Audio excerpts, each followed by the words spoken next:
కడప జిల్లా సీకే దిన్నె మండలం గురుగుంప తండాకి చెందిన ఇద్దరు స్నేహితులు ఇల్లు గడవక ఒంటరి మహిళలను టార్గెట్ చేసి దొంగతనం చేయాలని నిర్ణయించుకున్నారు. ప్రకాశం జిల్లా కొమరోలు మండలం గణపపల్లె గ్రామం వద్ద బొప్పాయి కాయలు అమ్ముకుంటున్న మహిళ మెడలో గత నెల 11వ తేదీన 3 తులాల బంగారం ఆభరణాన్ని ద్విచక్ర వాహనంపై వచ్చి లాక్కొని వెళ్లారు. కొమరోలు ఎస్ఐ నాగరాజు మంగళవారం ఇరువురిని అరెస్టు చేయడం జరిగింది.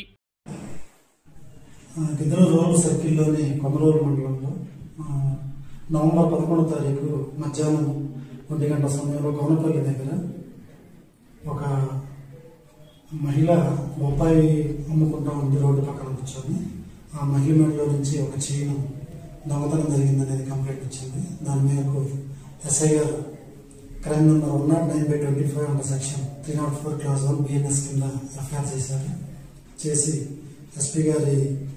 గౌరవ ఎస్పీ గారు ప్రకాశం జిల్లా ఎస్పీ గారు వర్షవర్ధన్ రాజు IPS గారి ఆదేశాల మేరకు DSP గారి పర్యవేక్షణలో స్పెషల్ టీం ఫామ్ చేయడం జరిగింది. ఈ క్రమంలో ముద్దాయిల్ని లుక్కే సతీష్ నాయక్, మాడే ఆంజనేయ నాయక్ అనే ఇద్దరు గురుగుంపు తండా కోలిముల్లపల్లి పంచాయతీ సీకే దిన్నె మండలం కడప జిల్లా వీళ్ళని నిన్న మధ్యాహ్నం 11:50 గంటలకి కొమరోలు మండలం మోటు జంక్షన్లో ఎస్ఐ గారి సిబ్బందితో కలిసి అరెస్ట్ చేయడం జరిగింది.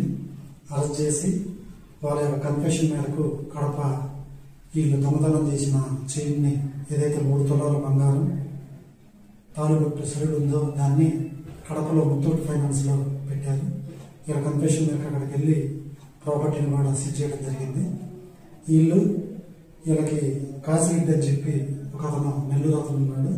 ఇతను సతీష్ నాయక్ పొదిలీలో చదువుకుంటున్నప్పుడు ఫ్రెండ్స్గా ఉండి పరిచయం ఉంది. దాని తర్వాత ఒక నెల క్రితం వీళ్ళు పరిచయం ఏర్పడి మనం డబ్బులు సంపాదించాలనే ఒక దురుద్దేశంతో ఒక రాయల్ ఎన్ఫీల్డ్ బైక్ తీసుకొని శ్రీశైలం రోడ్లోకి వచ్చి రోడ్డు పక్కన ఒక్కతే ఉన్న ఒక మహిళ యొక్క మెడలో నుంచి చైన్ దొంగతనం చేశారు. ఈ క్రమంలో వితిన్ 1 మంత్లో ఎస్పీ గారి ఆదేశాల మేరకు ఎస్ఐ గారు టీము ప్రత్యేకంగా దీని మీద శ్రద్ధ ఏర్పరిచి ముద్దాయిని అరెస్ట్ చేసి ఇంటాక్ట్ ప్రాపర్టీని 3 తులాల ప్రాపర్టీని రికవరీ చేయడం జరిగింది. ఈరోజు ఇద్దరిని అరెస్ట్ చేసి రిమాండ్ పంపించడం జరుగుతుంది. దాంతోపాటుగా సతీష్ కాసిరెడ్డి అనే అతను పరారులో ఉన్నాడు. అతను కూడా త్వరలో పట్టుకుంటారు.